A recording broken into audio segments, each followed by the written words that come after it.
I'm here with Hinewai Ormsby, Chair of the Hawke's Bay Regional Council. Kia ora, Hinewai, and thank you for your time today. Kia ora, Andrew, and koutou katoa. Nice to see you again. Yeah, good to see you.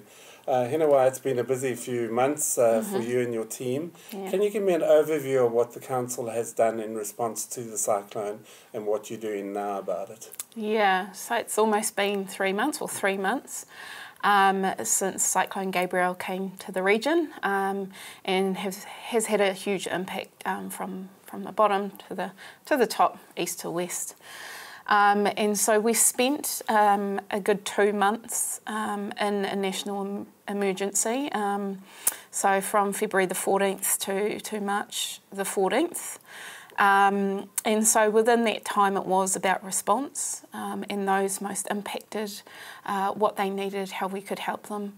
And then we moved into a transition period of recovery, and we're still in recovery and will continue to be in recovery for a while. So that's just a general timeline of what we've experienced here in the region.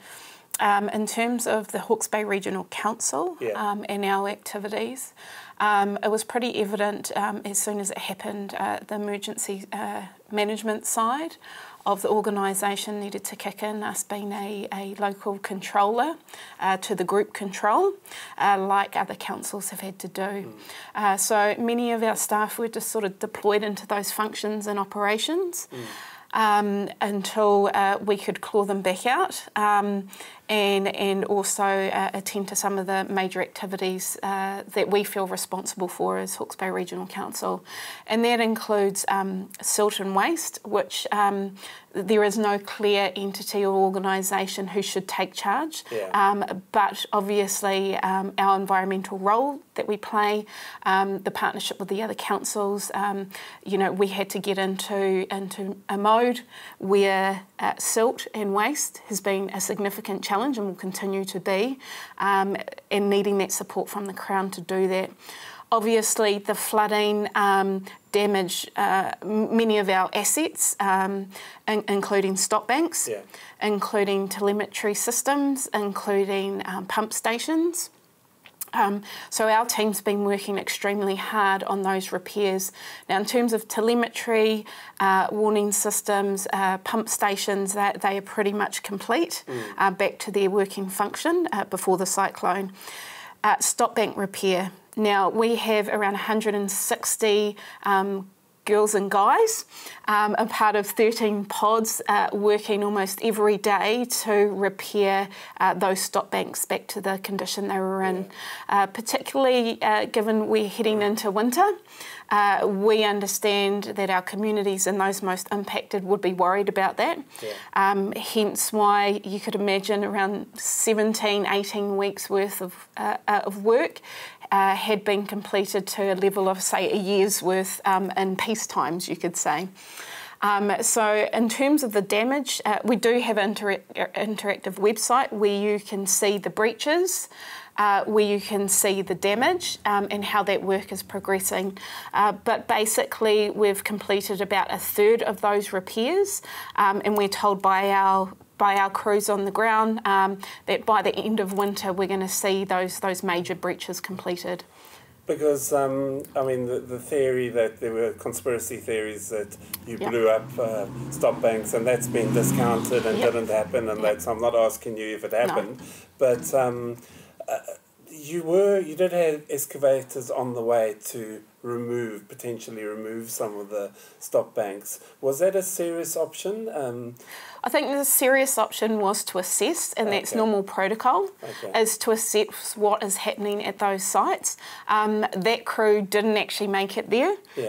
So was it breached before they got there? Well, absolutely. And so, there's a lot that you've just commented on that can be taken the wrong way, but essentially normal protocol, go out and assess to see what needs to be done, but that crew didn't get there. Because I think from meetings and that, people said, oh, well, there was an excavator going there, so it must have been about to happen. But interesting, good for you to put it into perspective. Now, you're also chair of the Hawke's Bay Civil Defence Emergency Management Group Joint Committee, big title, which oversees the Emergency Management Group. and you've commissioned an independent review into the response. Who is conducting the review and what stage are they at?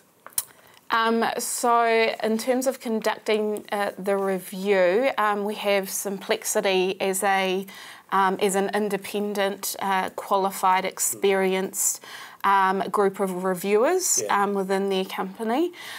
So they're helping us form the scope. Okay. So that's the stage that we're at. Okay. Terms of reference are still yet to be confirmed around that review, but it is independent and it is looking at and understanding what happened operationally and then where the learnings from that going forward. So how long do you think? I know it's difficult, but are we talking years? No, absolutely not. So I suppose the purpose of reviews is to get an understanding, and people want certainty around that. And then the next is what those learnings and findings are, and we're already at a stage of planning recovery. Yeah. So part of those findings need to inform how we move forward and where the investment needs to be to better what has been done. Yeah. So do you pledge to follow the recommendations when you get them? Pledge to follow the recommendations. Yeah. Well, are you going to use the recommendations? If you get a list of things that need to be done, and will you follow them? Yeah, well, that's the whole purpose of a review, is to have recommendations to say where improvements can be made and how you implement them. Yeah. Okay, good. And what is your personal view on how that emergency group responded?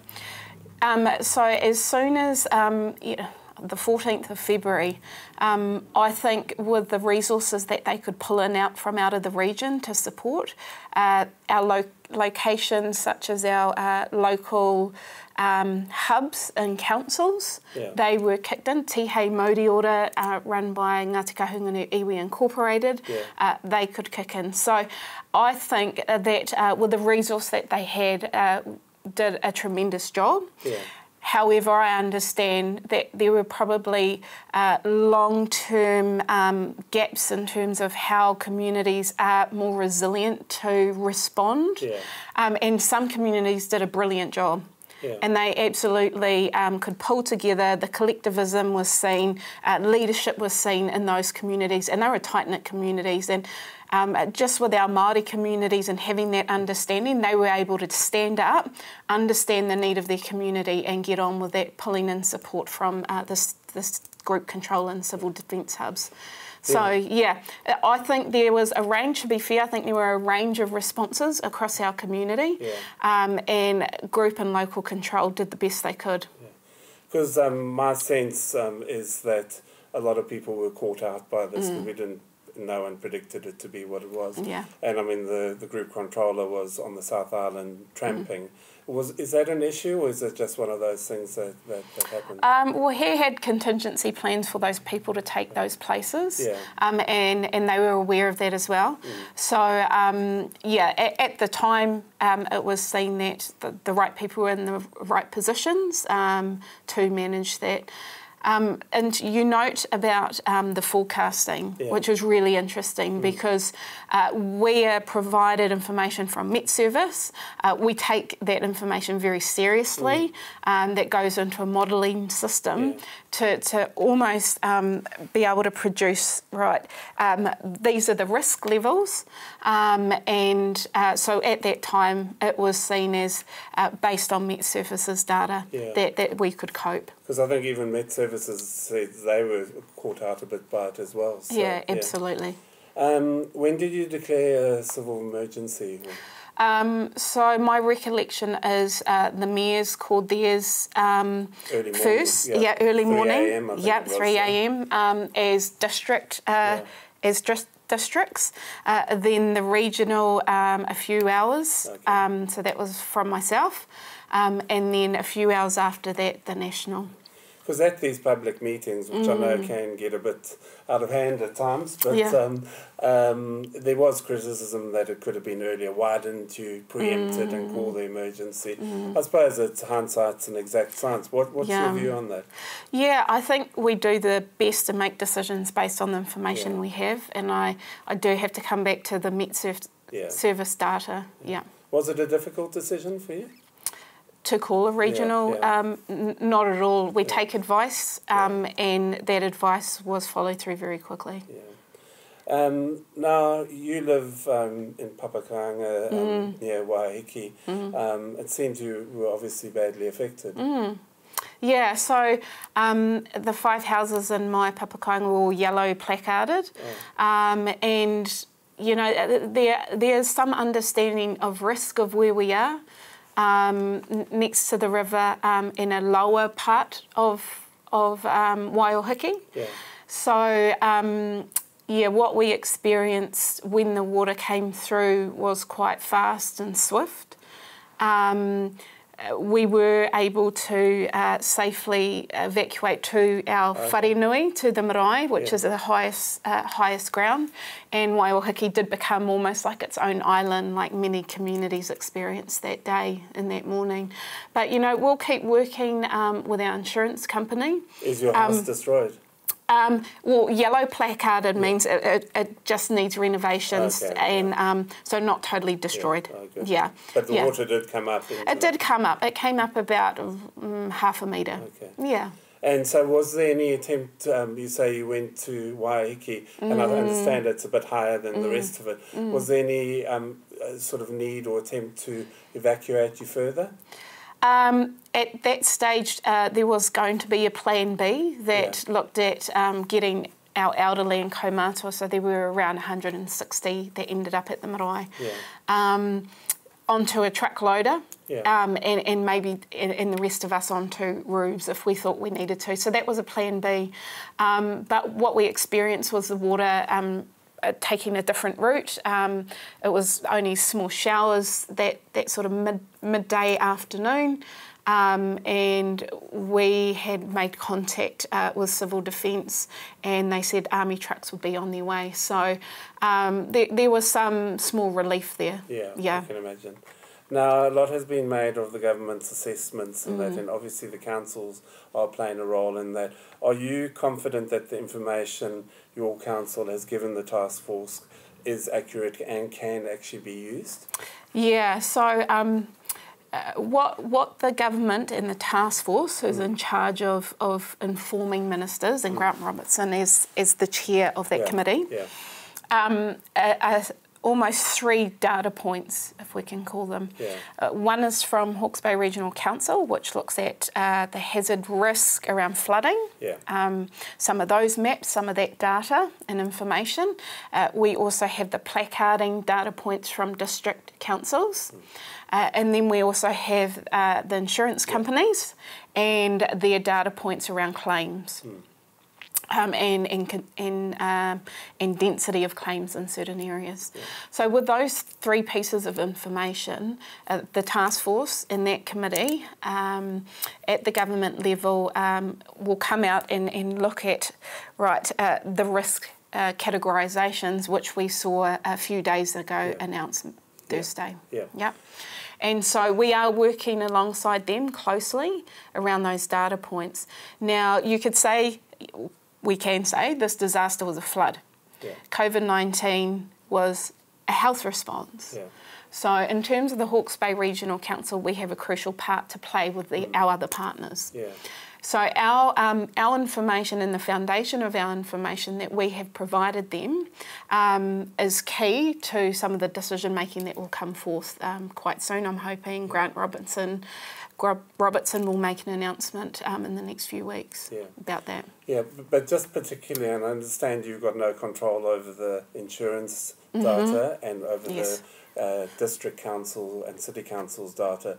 Are you confident of your data that you've given, that it's accurate and it's robust? Look, we've got a really experienced team who worked on the modelling, and there probably will be some fine-tuning to be done and to be done quickly, and also some reviews to make sure that we're 100% secure around those data points. Because, I mean, you as a homeowner, you're affected by this as well. Yeah, there's nothing better than a lived experience through this process. Yeah. So we 100% understand the uncertainty that some of our most impacted people, landowners, on their business, on their livelihoods has. These decisions shouldn't be made in a rush, but they shouldn't be prolonged unnecessarily. So a big part of the government's job is also to put away the right funding. Yeah. So as soon as the categories are defined with further detail, with announcements to come, namely who, and how the process is going to go, how engagement is going to go with those impacted landowners. Yeah.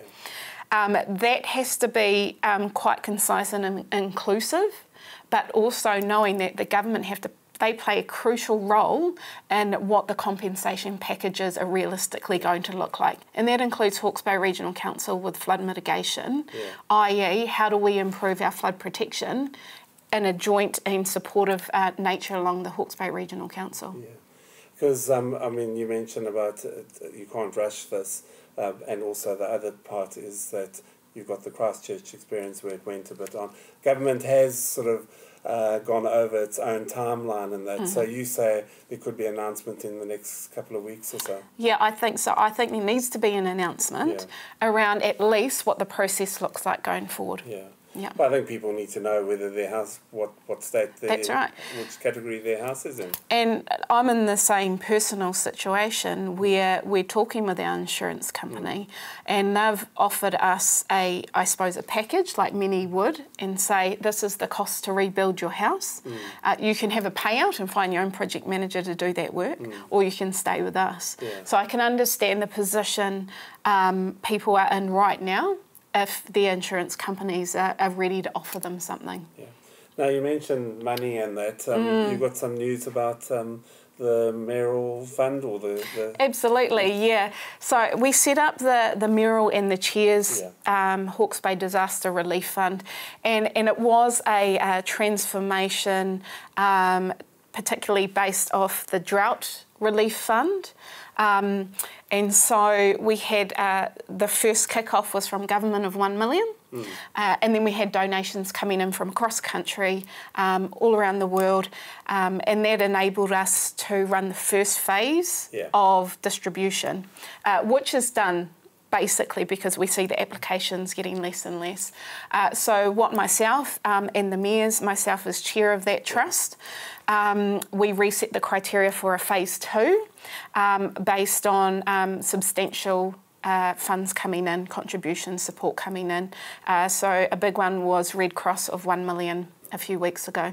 So that new criteria has increased.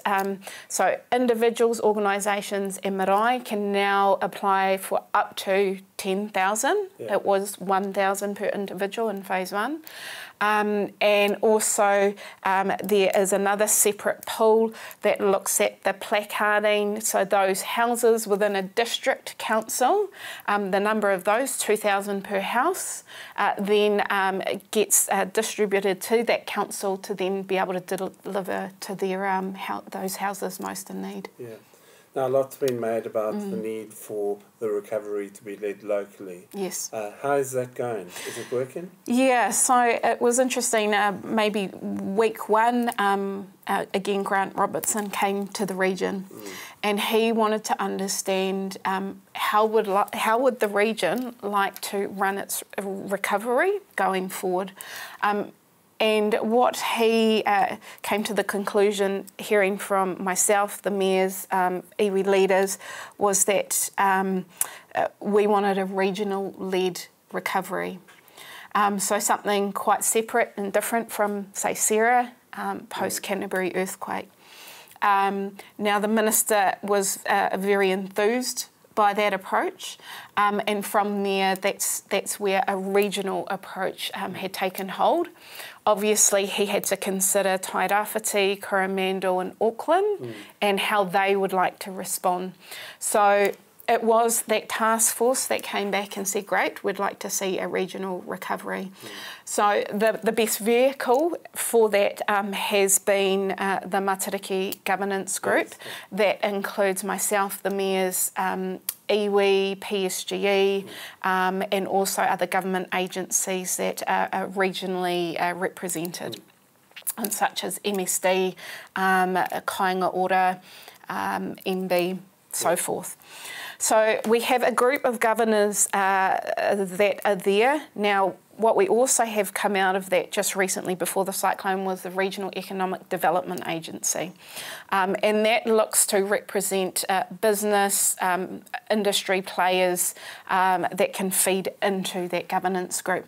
Now, it's from there that a regional recovery agency, say a coordinator, a coordinating group, and you would have seen the announcement of the chair of that, Blair O'Keefe. Yes.